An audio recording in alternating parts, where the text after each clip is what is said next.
Yo, what's good YouTube? It's your everyday hero, Kilobyte, and today I'm going to quickly run you through the Duality dungeon farm. I'm going to show you how to take care of this farm solo and just about as quickly as you can possibly do it. Make sure that you do it this weekend while you can. This is a major PSA because it might get patched by the next rotation.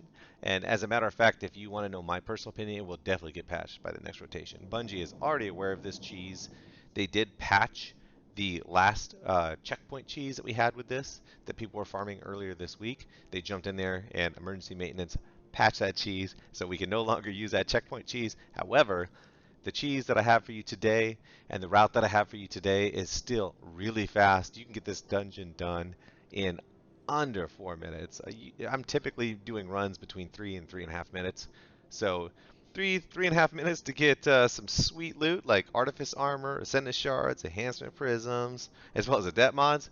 Sign me up. That's real easy. That's real fast. I spend longer in Lost Sector, Legendary Lost Sectors trying to get crap roll exotic armor than you will in this dungeon. So anyways, what you want to do is make sure that you jump in there and take care of that this weekend. All right, now let's jump into the build on how we're going to take care of this dungeon just as quickly as possible. So what you want to do is you want to jump onto your Strand class. I'm going to be using a Hunter today. That is my main, but any class with Strand will work, but it does have to be Strand to utilize the cheese that we are going to be using.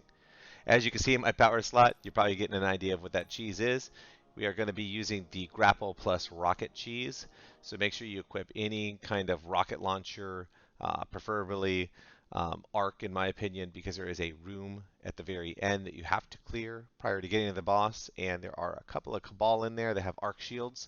So having a rocket that has arc as the stat does help kind of like break those shields if you need to break them. So definitely run arc. One thing you don't want to run though is a rocket with impulse amplifier. That makes the rocket travel just a couple of frames too fast to grapple onto. I've noticed. So it can cause you to fail a lot when trying to grapple onto your rocket. So preferably not impulse amplifier, but basically any rocket will do. Definitely run grapple. That's what you're going to use to latch onto the rocket, but it also helps in the boss room when you're trying to yeet that boss off the edge of the map. Helps you get back to the ledge in case he does boop you off the ledge too. So make sure you're using grapple. For my weapons, I'm going to be using RB. RB is great. It breaks shields very well and then also buffs its own damage with Disruption Break right after breaking a shield.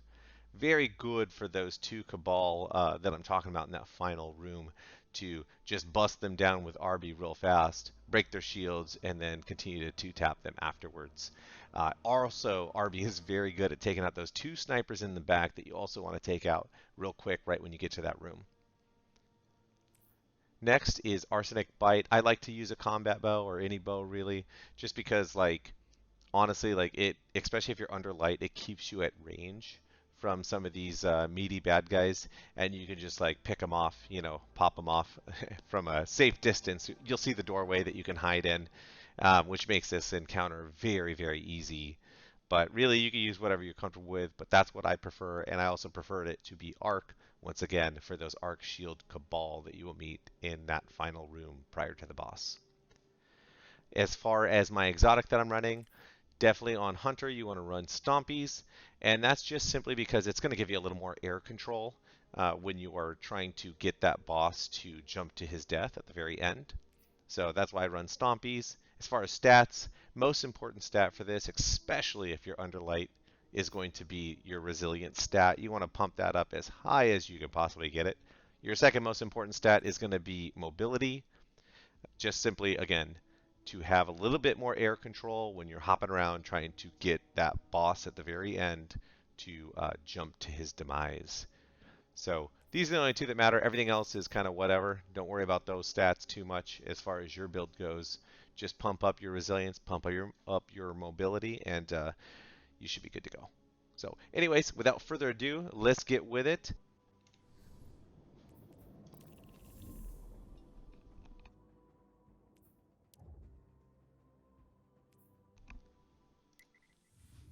Alright, as you can see here, Duality Dungeon. I already have a checkpoint. Just make sure that you reset that. Jump in, throw it on Master, and as you can see, you have some overcharge bonuses here. So if you're not using RB, sniper rifles are actually really good right now too. Let's get into it.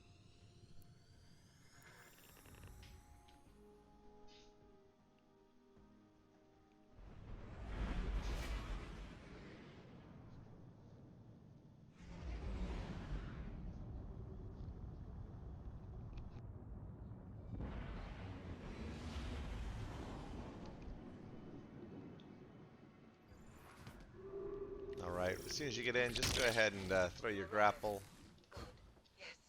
This is probably the longest part of the mission, to be quite frank, is waiting for her to talk. I wish it was actually a cutscene that we could just skip, but unfortunately it's not. I have snared that thread, caught it between my fingers and woven it into a tapestry. One that I can I do have double bomber on though, so if I dodge, I get my grapple back a little bit faster. Any class can do that, by the way, so I know the other classes might not have 2 grapples, but they also travel in a horizontal line a lot faster than a hunter. Make sure you hit this lantern at the end. Now you're in this nether world, so we're just going to head to the end over here toward this other lantern. It's like the dark realm or whatever. And this door up here that you see, that's what we're trying to get to, and this is the cheese. So it's really easy to do. You're just going to take your rocket, you're going to aim it up right about that area there. You're going to fire the rocket and immediately hit grapple. So make sure that you don't wait at all. It's basically fire grapple immediately. So here we go. And you're going to grab the rocket. It is going to throw you up here. Don't use your jump yet because you want to make sure you use it to get in this door. So when you get to the top, basically what I'm saying is don't hit jump. You'll let go of the grapple on your own. And then use your jump to get through this opening here. That's all I mean by that. Alright. Now for here, I'm going to show you exactly where you want to go. After I shoot this lamp, I'm going to want to get to this side of the lamp, by the way. Shoot it.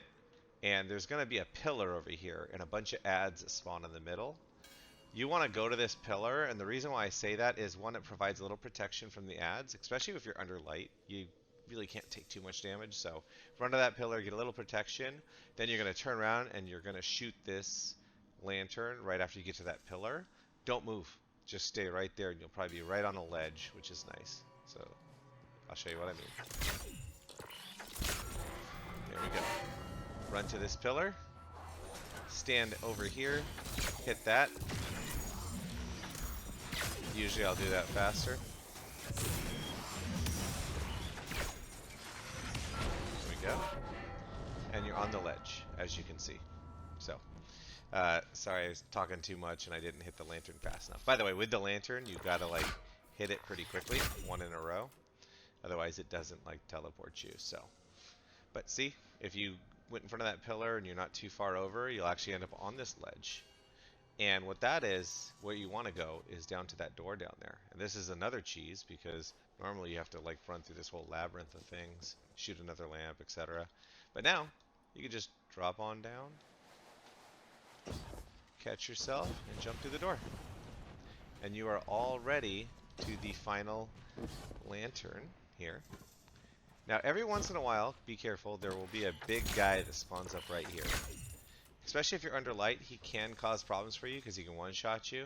So if he is there, what I would advise is to just run over to this lantern, and as you're jumping in, shoot it and get to the other side of it. It's going to teleport you and him, but he's going to teleport, like, he'll be over here and lose some aggro. You can totally avoid him and just like drop down at that point.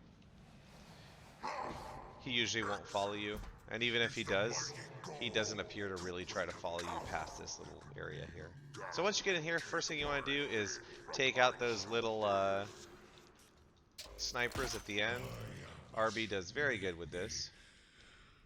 They can be annoying though, so take them out. Run over here, take out these guys. See, 3 shots, dead.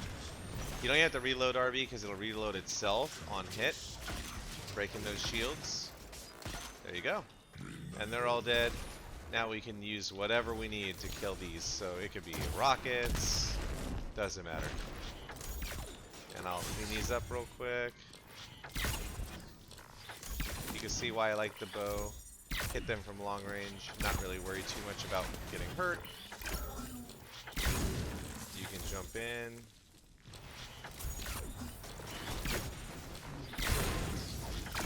There we go. And we are already into the boss room, even with all my talking.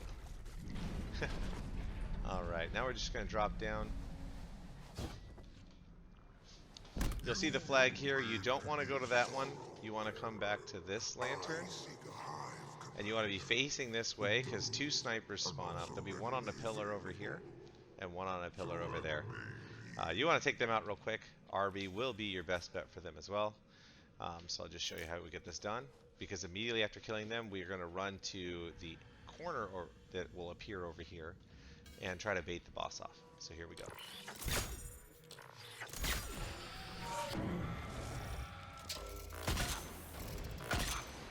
Missed. Okay. So here's that corner you want to go to. Go ahead and start taking some of these out as he comes to you if you can, because they can cause problems later on. But here he comes, and he's off the ledge, just like that. And then you just survive, which is pretty easy to do. There we go. And you get your chest.